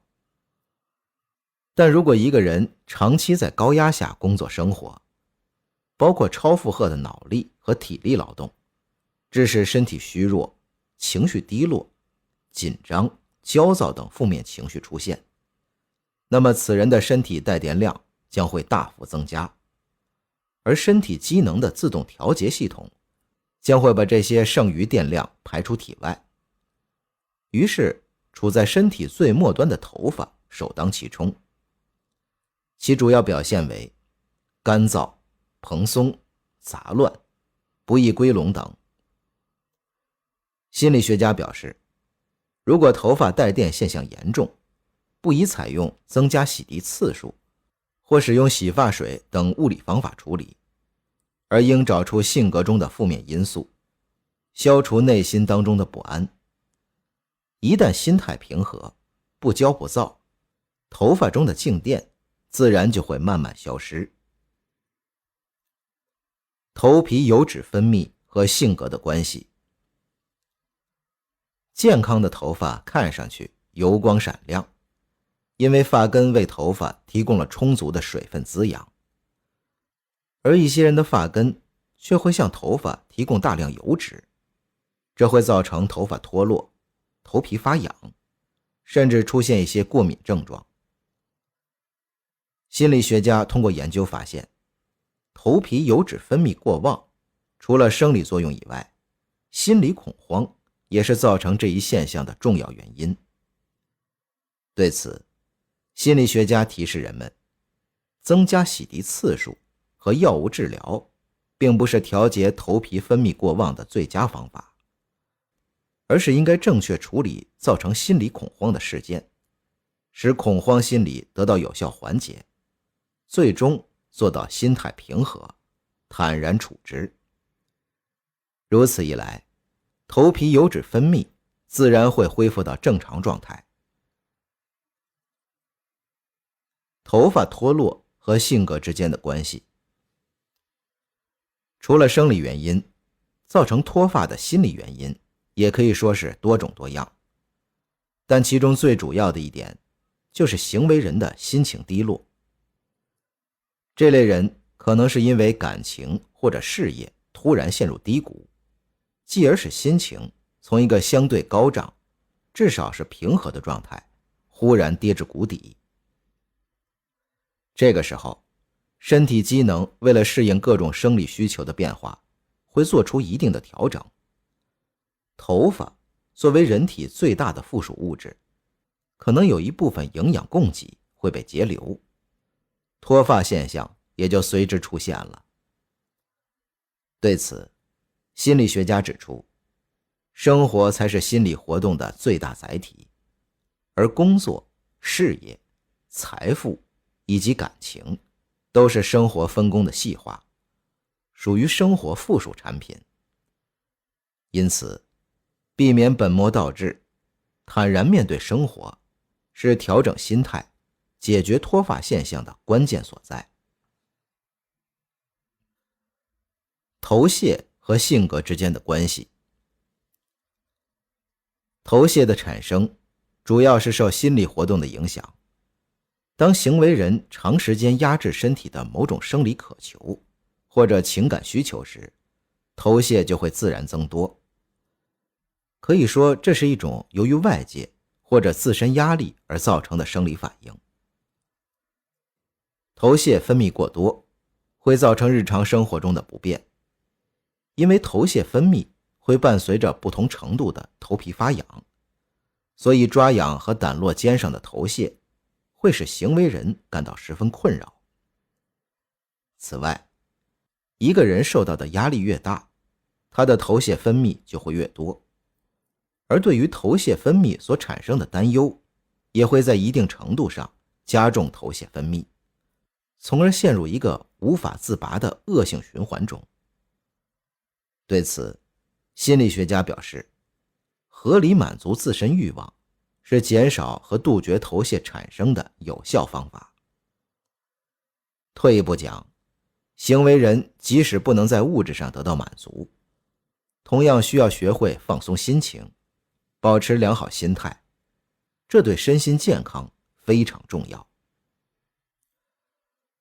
头发不自然，或怒发冲冠，根根直立，时刻给人精神抖擞的感觉；或软弱无光，像一堆烂草叶；或其中一缕头发和其他头发不一致，要么高高翘起，要么死死趴在头皮上。这种情况比较复杂。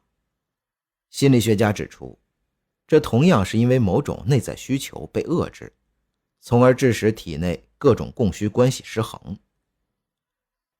事实上，每个人的思绪都是由理性和感性所构成的。人们在日常生活中需要面对不同的事物，有些事情需要感性，而有些事情则需要理性。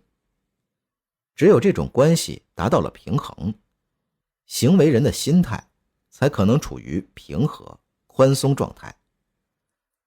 而一旦这种关系失衡，头部作为理性和感性的分管区，附着其上的头发状态便可能出现紊乱。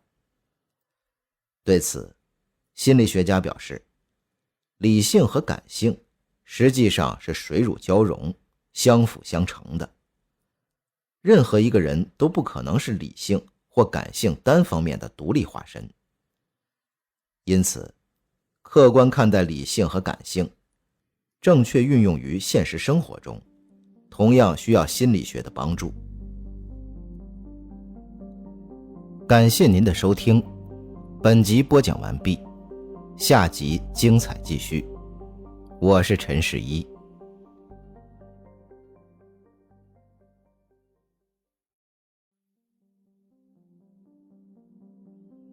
欢迎收听由喜马拉雅出品的有声书 FBI 微表情心理学，金盛荣著，演播陈十一。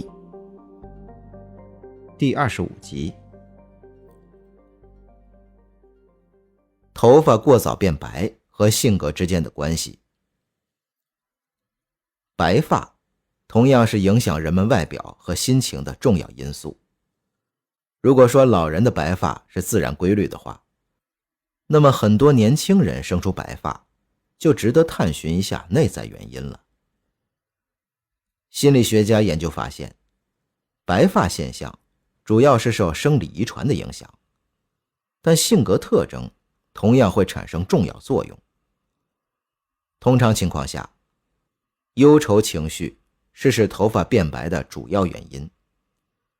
对此，遗传学专家研究发现，即使上一代人没有过早生出白发的生理现象，但如果其心情长期处于忧愁状态，那么他的下一代过早产生白发的可能性会大幅增加。而如果这一代人仍旧长时间处于忧愁心态，那么再下一代人几乎无法避免过早生出白发的生理现象。反之，如果行为者能保持一个良好的心态，即使他过早地生出白发，在遗传基因的优化作用下，这一现象在下一代人身上也会逐渐减少，甚至会彻底消失。心理学家分析得出，遗传结果是在心理遗传和生理遗传双重作用下得来的，因此人类的生理健康情况才会不断发生转换。对此，心理学家提醒人们，忧愁情绪弊大于利，在日常生活中要尽量避免。头发光彩和性格的关系。精神蓬勃和垂头丧气往往在头发上有很明显的表现。心理学家坦言，一个人的生活态度是积极还是消极，往往从一个人的头发上就可以看出端倪。如果一个人每天浑浑噩噩，得过且过，毫无追求和进步思想，那么他的头发必定是毫无光彩的。如果一个人在生活当中有明确的目标和理想，并充满激情地将其贯彻实施，即使遭遇挫折、失败，也能正确分析、冷静处理，保持坦然心态，那么他的头发一定是光鲜亮丽的。可见，只要有一颗强健的心，即使是身体最末端的头发，也会表现出积极饱满的一面。更何况其他的身体部位和器官呢？因此，心理学家表示，积极乐观的心态不仅对一个人的生活和事业关系重大，即使是对行为人本身的健康也会产生很大的影响。头发干枯、分叉、中断和停止生长与性格的联系。这种情况的出现，主要是因为营养供应不足。值得注意的是，干燥、分叉、中断和停止生长对于头发而言是一个不断恶化的递进过程，这也为人们调整心态和使用技术方法保护自己的头发提供了条件。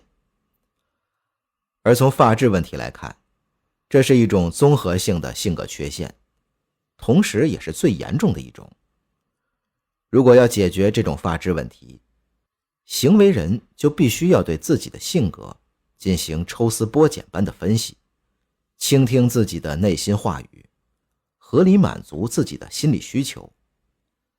与此同时，健康的膳食观念也很重要。此外，心理学家还发现，头发的粗细、疏密及柔软度也和人们的性格特点息息相关。这一特点虽然不能在实际判断中起到主要作用，但其辅助作用同样不可忽视。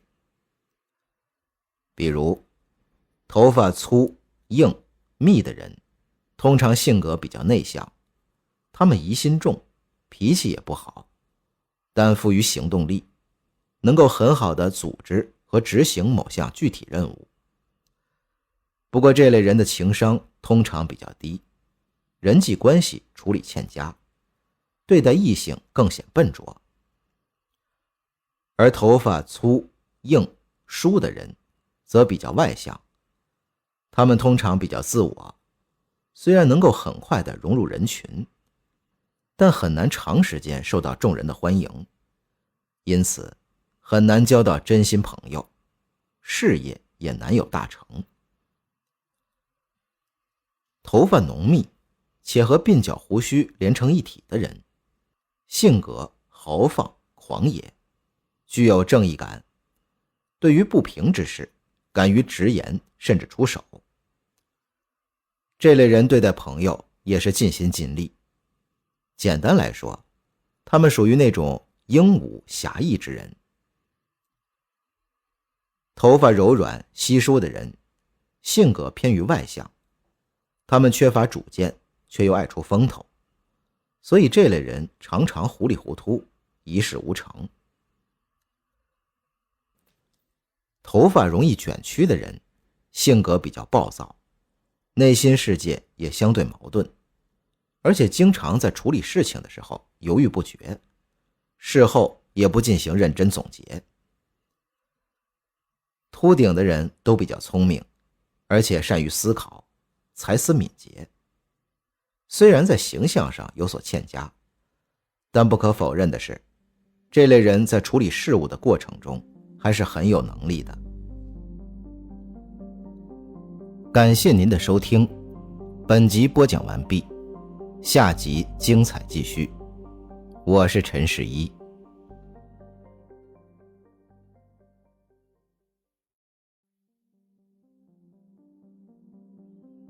欢迎收听由喜马拉雅出品的有声书《FBI 微表情心理学》，金盛荣著，演播陈世一。第26集。头部动作，内心世界最直白的信号。在现实生活中，人们之间除了通过语言进行交流之外，头部的姿势、动作也能起到沟通的作用。因为人的头部会随着人们不同的情绪和心理做出截然不同的反应，他们能够很清楚地传递出人们自身蕴含的丰富内涵与内心情感的变化。或许人们会质疑，我们的头部动作是很随意的，怎么会泄露心理的秘密呢？对此，奥地利弗洛伊德心理研究中心人员表示，人们头部的变化是根据人的心理变化而发生的自然条件反射，它是人们反映内心世界最直白的信号之一。弗洛伊德研究中心从研究人的头部动作开始，就对不同的人的头部姿势及心理变化做了研究总结。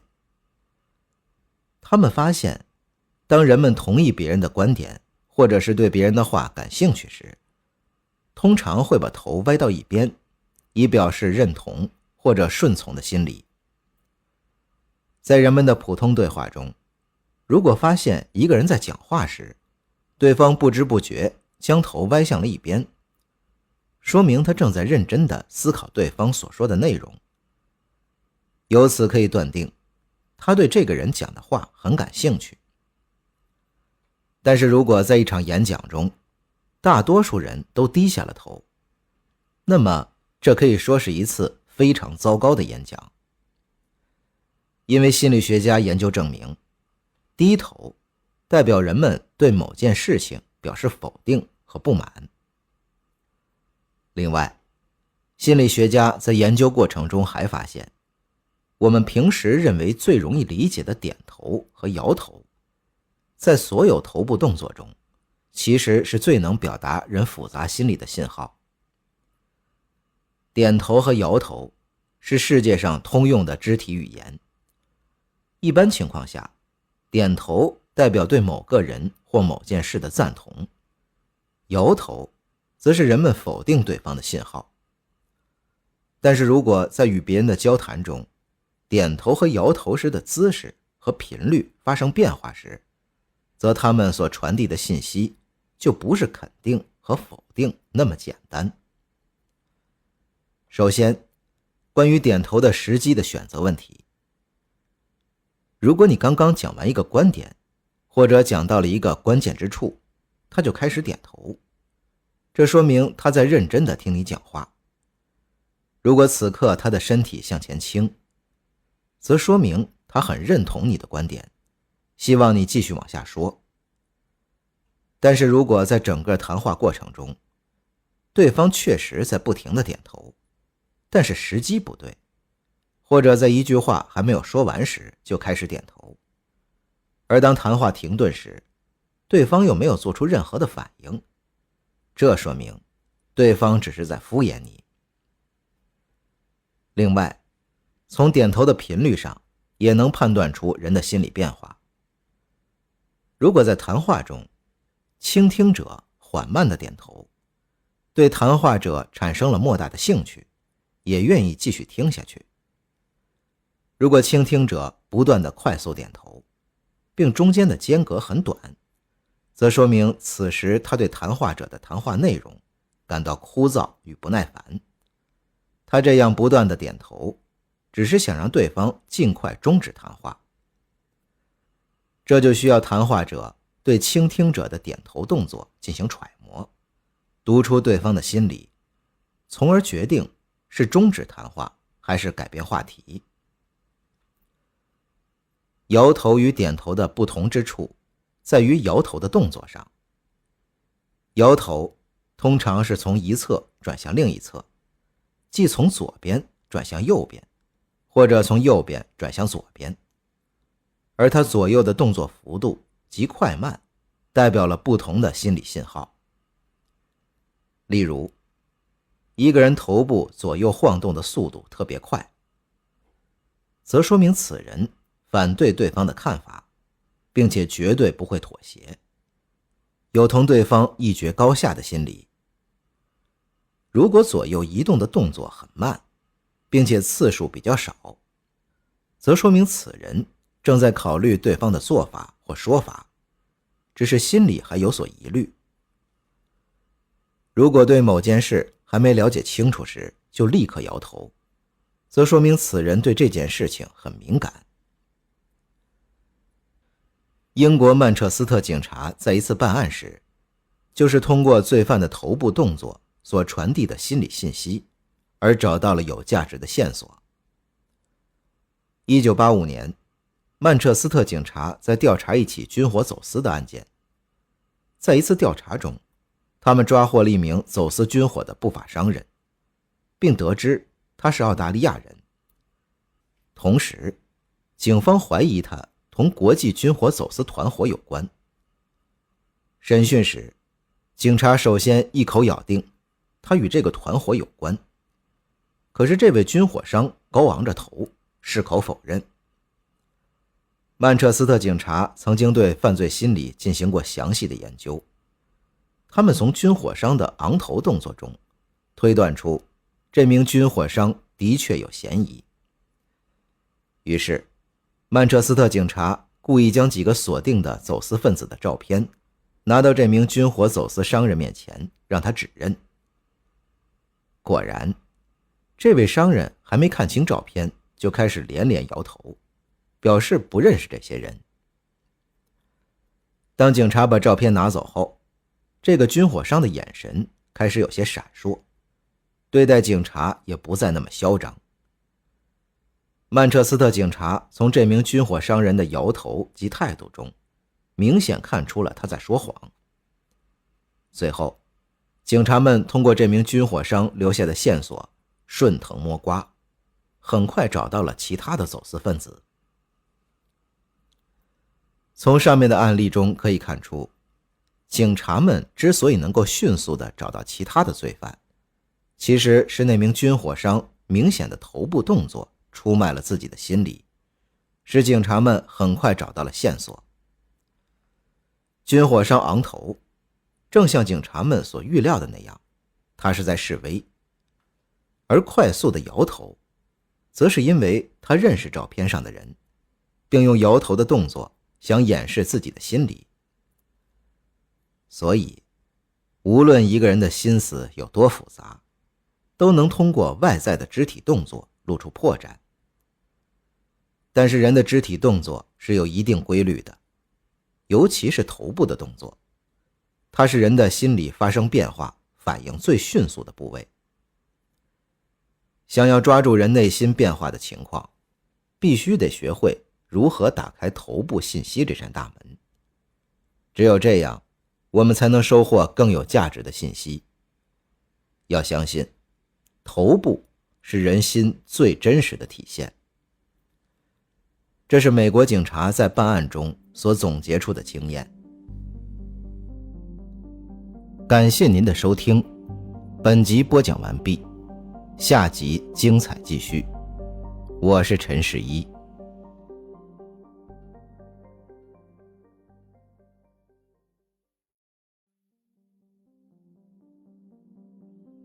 欢迎收听由喜马拉雅出品的有声书《FBI 微表情心理学》，金盛荣著，演播陈世一。第27集，发型与人的性格特征。FBI 心理专家认为，一个人可以通过改变发型来改变自身的形象和精神面貌，但他却无法改变自己与生俱来的性格特征。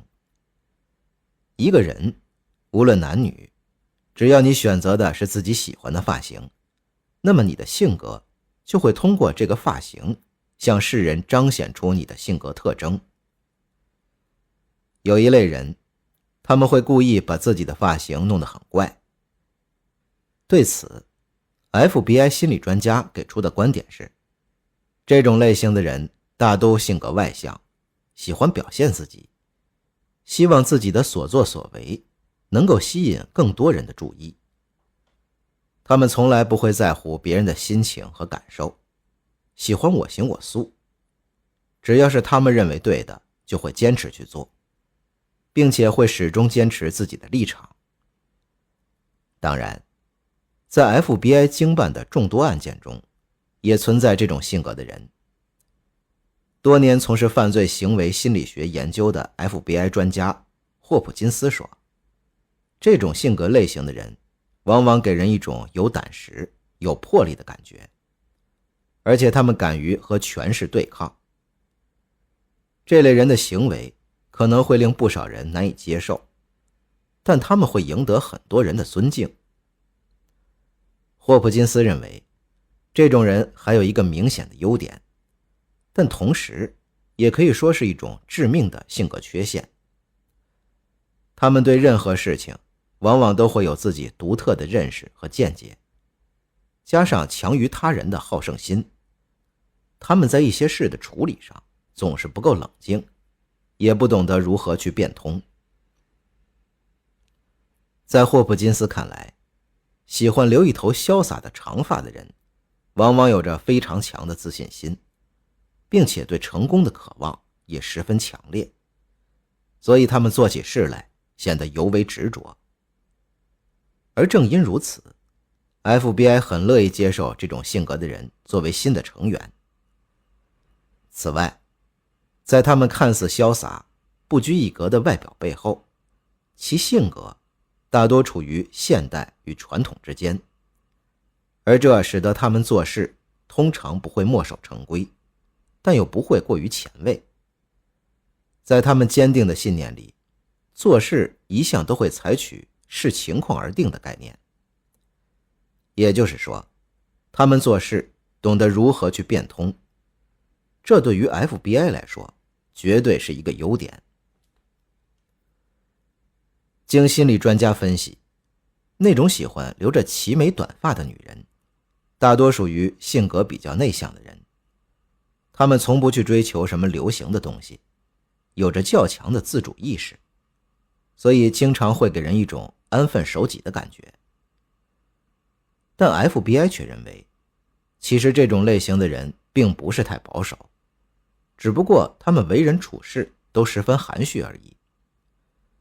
由于无论做什么事情都喜欢力争去达到完美，所以这类人的自尊心通常都比较强，并且爱挑剔。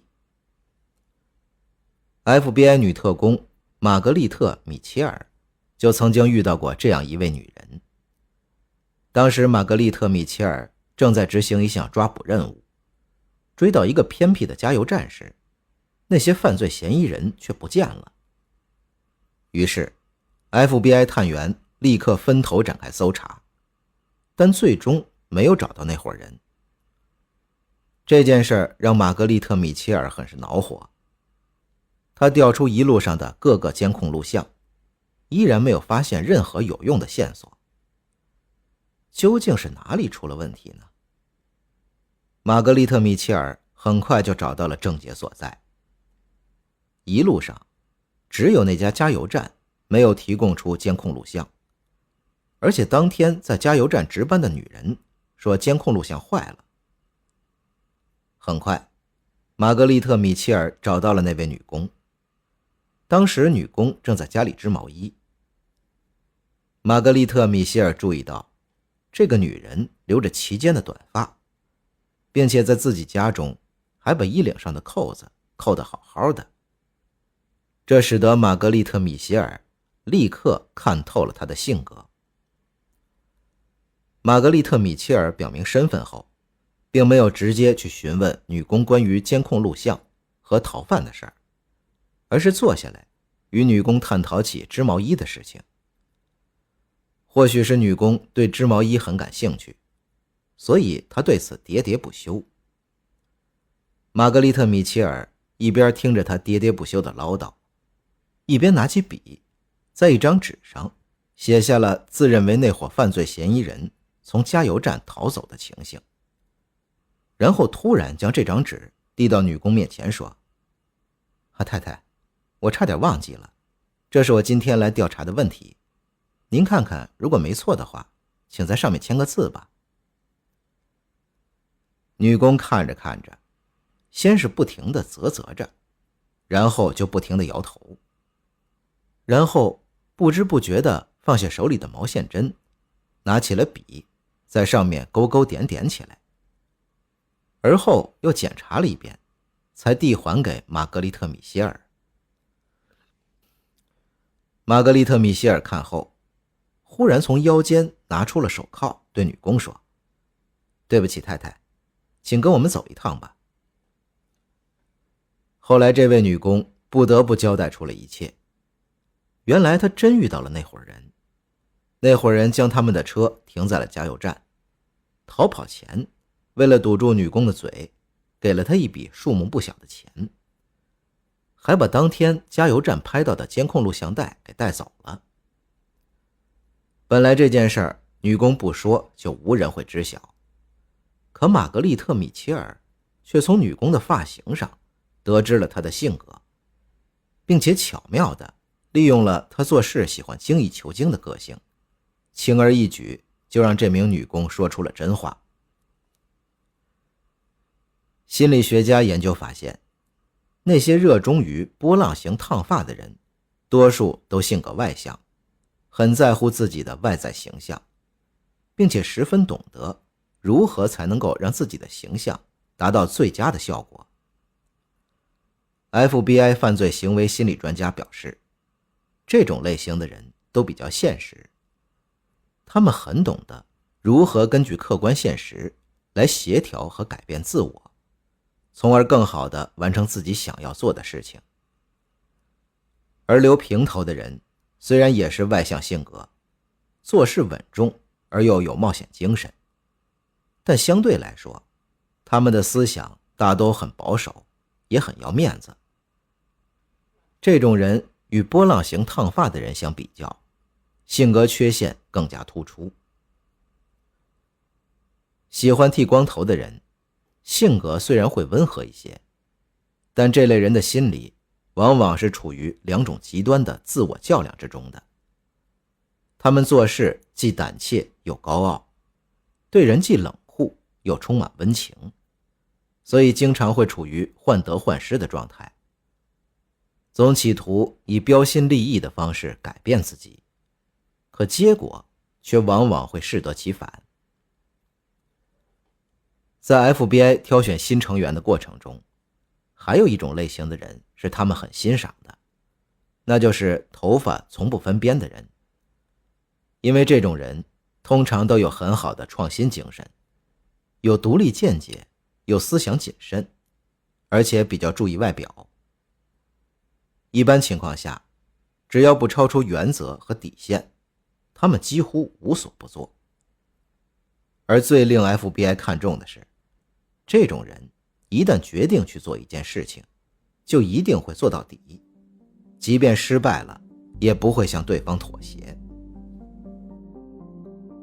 感谢您的收听，本集播讲完毕，下集精彩继续。我是陈世一。